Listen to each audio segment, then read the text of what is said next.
आज हम पृष्ठीय क्षेत्रफल से संबंधित एक क्वेश्चंस बताने वाले हैं जो कि 5 मार्क्स का बोर्ड में पूछा जाता है। बने रहे इस वीडियो पे अंत तक। आज दिया है कोई तंबू एक बेलन के आकार का है जिस पर एक शंकु अध्यारोपित है। यदि बेलनाकार भाग की ऊंचाई और व्यास क्रमशः मतलब ऊंचाई है तो पहले यहाँ ऊंचाई होगा 2.1 मीटर और व्यास है बाद में तो 4 मीटर हो गया व्यास है, तथा शंकु की तिर्यक ऊंचाई 2.8 मीटर है, तो इस तंबू को बनाने में प्रयुक्त कैनवास का क्षेत्रफल ज्ञात करें। ज्ञात करना है मतलब क्षेत्रफल। उसके बाद ₹500 प्रति वर्ग मीटर। 1 वर्ग मीटर का दाम मतलब रेट है ₹500, बनाने में खर्चा है की दर से प्रयुक्त कैनवास का लागत ज्ञात करें। पूरे बनाने में कितना रुपया खर्च हुआ ये पूछता है। और फिर कहता है यहाँ पे टेंट के आधार पर कैनवास नहीं बिछाना है, नीचे कैनवास नहीं बिछाना है, और टेंट के अंदर हवा का भी आयतन ज्ञात करें। फिर बाद में कहता है इसके अंदर कितना हवा भरेगा इसका भी आयतन ज्ञात करें, जिसका चित्र है यहाँ पे देखिए आप। ये हुआ एक बेलन इतने बड़ा का जिसका ऊंचाई है 2.1 मीटर और इसका व्यास है, आधार की व्यास 4 मीटर, ऊपर भी होगा 4 मीटर, बराबर होता है दोनों, यहाँ पर लिख ही देते हैं 4 मीटर। और ये शंकु का तिर्यक ऊंचाई है, तिर्यक ऊंचाई कितना है 2.8 मीटर और इसका भी व्यास होगा 4 मीटर। अब हम इसे शुरू करते हैं, बनाते हैं इस क्वेश्चन को हल करते हैं। पहले लिख देंगे सॉल्व, हल करना।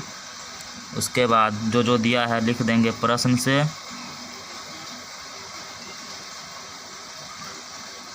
से देकर अब लिखेंगे बेलनाकार भाग की लंबाई कितना है। बेलनाकार भाग की लंबाई 2.1, यहाँ पे लिखेंगे बेलनाकार भाग की लंबाई बराबर 2.1 मीटर। और फिर बेलनाकार भाग की 2.1 मीटर और बेलनाकार भाग का व्यास कितना है 4 मीटर। यहीं पर लिखेंगे बेलनाकार भाग की व्यास बराबर 4 मीटर, त्रिज्या बराबर, इसलिए अब हम त्रिज्या निकाल लेते हैं। त्रिज्या बराबर होता है व्यास बटे 2 मतलब d/2, इसलिए d/2 4/2 बराबर 2 मीटर इसका त्रिज्या होगा इसका। अब हम आगे की ओर चलते हैं। अब शंकु की तिर्यक ऊंचाई कितना दिया है 2.8। अब देते हैं शंकु की तिर्यक ऊंचाई इसको हम शॉर्ट में बोलते हैं L, बराबर कितना है 2.8 मीटर। अब हम लिखेंगे, अब बेलनाकार भाग का वक्रपृष्ठ क्षेत्रफल पहले निकाल लेते हैं, इसलिए बेलनाकार भाग का पृष्ठ क्षेत्रफल, पृष्ठ नहीं वक्र पृष्ठ, क्योंकि ऊपर वाला सिर्फ पूछता है। वक्र पृष्ठ क्षेत्रफल क्या होता है आप जानते होंगे, 2πr होता है इसका वक्र पृष्ठ क्षेत्रफल। अब हम इसका मान रखेंगे 2 गुना पाई का मान क्या होता है 22/7 और r यहाँ पे दिया है 2 है, यहाँ पे देखिए निकाले हैं r2। h कितना है 2.1। अब इसको काटेंगे तो आ जाएगा यहाँ पे कितना 7 या 21 0.3। अब देखिए इसको गुना करने पर आपका हल होगा 26.4 और क्षेत्रफल में वर्ग स्क्वायर हो जाता है, इसलिए मीटर स्क्वायर। अब हम निकालेंगे शंक्वाकार, इसका क्षेत्रफल अब निकालेंगे। इसका निकल गया है, अब इसका निकालेंगे। अब निकालते हैं शंकु का क्षेत्रफल। शंक्वाकार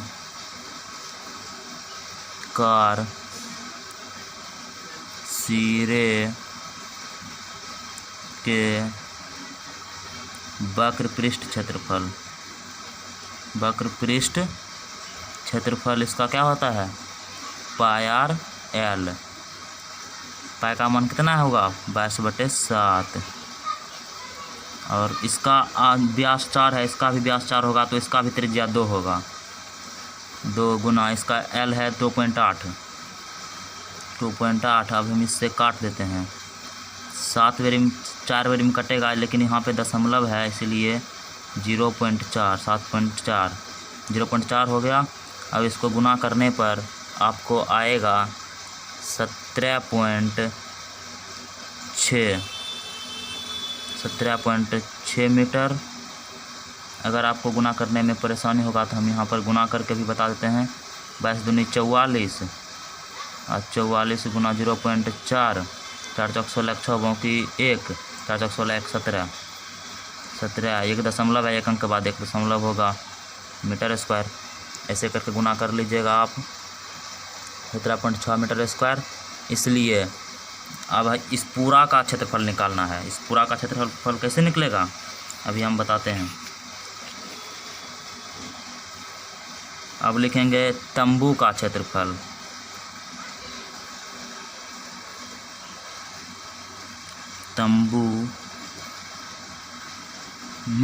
तंबू में प्रयुक्त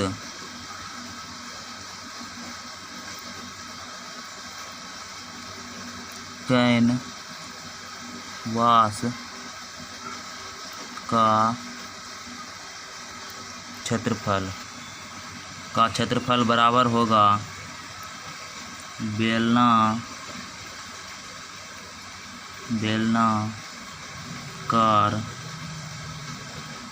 भाग का क्षेत्रफल जोड़ शंक्वाकार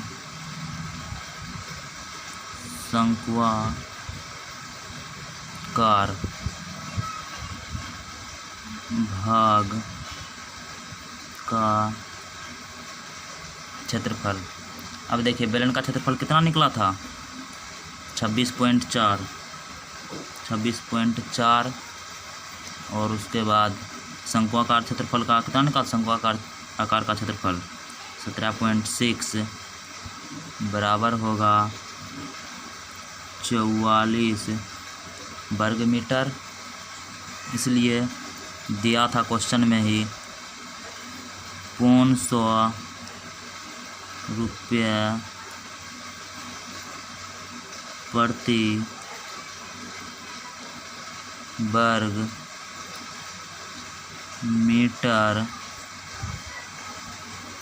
मीटर प्रति वर्ग मीटर की दर से कैनवास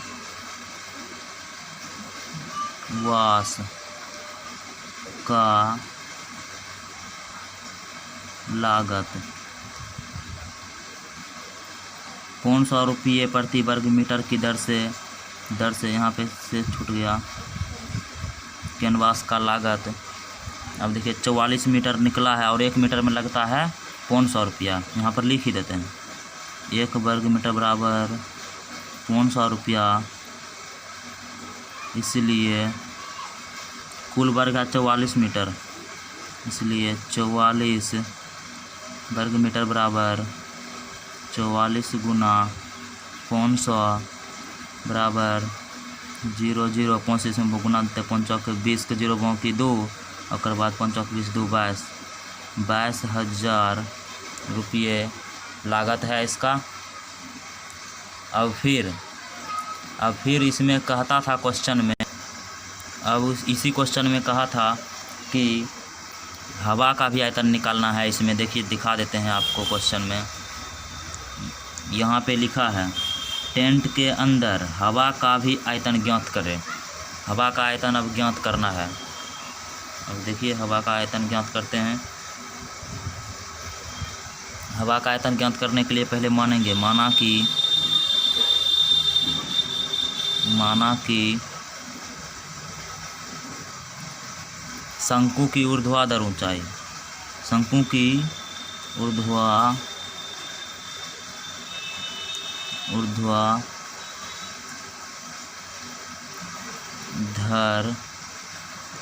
ऊंचाई बराबर h। इसलिए समकोण त्रिभुज में एक सूत्र है, समकोण त्रिभुज में पाइथागोरस प्रमेय से गोरस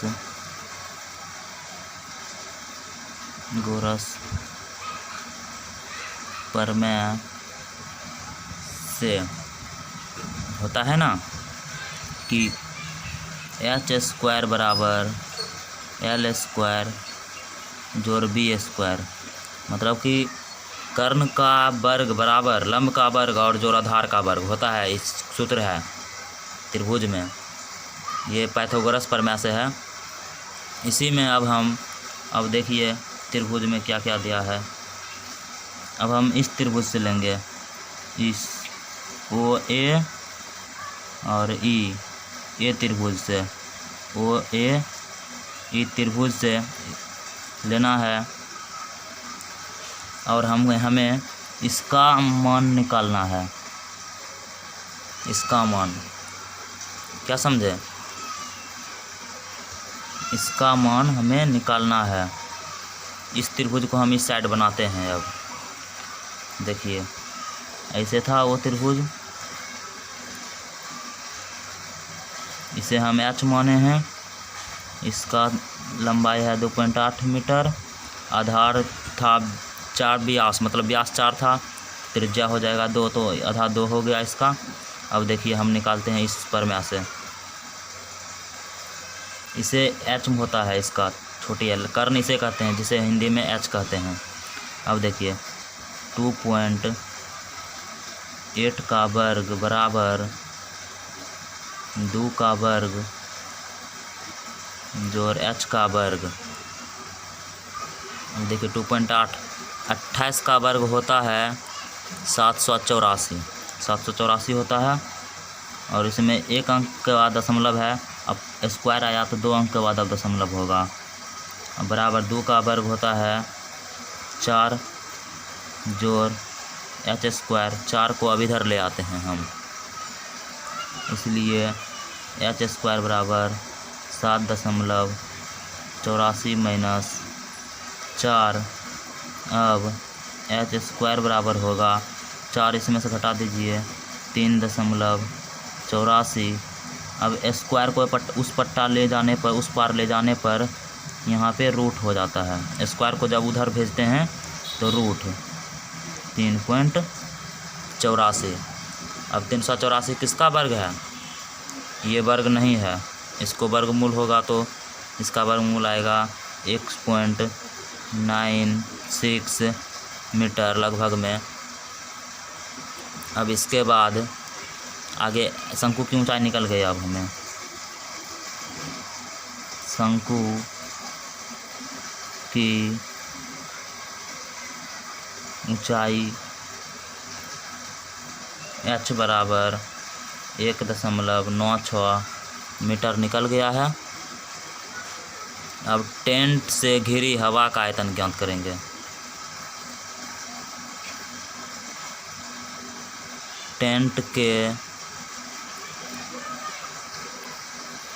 टेंट में हवा का आयतन बराबर होगा शंकु का आयतन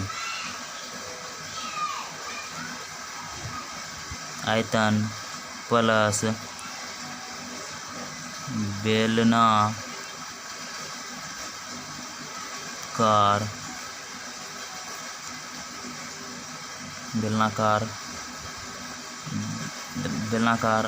आकार का आयतन, आकार या वस्तु का आयतन, आकार का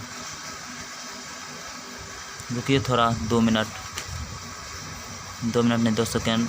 इस हवा बहुत है अभी छत पे, और हम छत पे ही हैं अभी। यहाँ पे उड़िया जाता है पेज। अब देखिए ये हुआ टेंट में भरे हवा का आयतन बराबर शंकु का आयतन और जोर बेलनाकार का आयतन, क्योंकि दोनों मिलके ही तंबू बना है एक, और टेंट जिसे बोलते हैं। अब शंकु का आयतन क्या होता है? 1/3 pi r square h plus, और बेलन का आयतन होता है pi r square h, pi r square h. इसलिए अब हम इसमें कॉमन क्या ले सकते हैं? पाई आर दोनों में है स्क्वायर, इसको कॉमन लेते हैं 1/3 एच जोर, अब इसमें होगा डायरेक्ट एच। इसमें बड़ा एच लेते हैं क्योंकि शंकु को हम बड़ा एच माने हैं शंकु का, इसमें बड़ा एच ले लिए हम। अब ठीक है, पाई का मान क्या होता है? 22/7, आधार दोनों में सेम है 2 का वर्ग इंटू 1/3। यह शंकु का ऊंचाई, शंकु का ऊंचाई अभी हम कितना निकाले हैं? 1.96 मतलब 96 गुना 1.96 और जोर एच। इसका ऊंचाई क्या है? वही मतलब बेलन का ऊंचाई था 2.1 ही था। हाँ 2.1 देख लिए 2.1 है, इसीलिए अब इसका गुना होता है 22 दूनी 4 होता है, और 4 से हम 22 में गुना करेंगे 88 आ जाएगा। 88/7 इंटू 1/3 उसके बाद गुना 1.96 प्लस 2.1। अब थोड़ा पे रुकिए,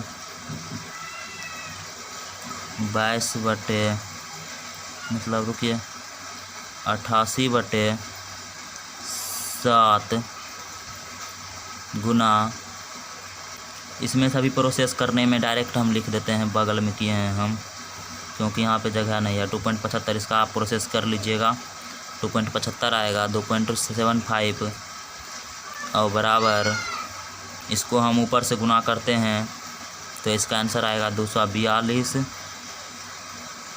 और बटे 7। अब इससे हम काट देते हैं इसको, बराबर होगा 34.57 घन मीटर। आयतन को हम घन मीटर में कहते हैं। ये लगभग मान मेरा निकल गया, लगभग इतना आयतन होगा। इसीलिए आज के बस वीडियो यही रहेगा। थैंक्स, धन्यवाद। सब्सक्राइब ज़रूर कीजिएगा, लाइक शेयर कमेंट ज़रूर कीजिएगा।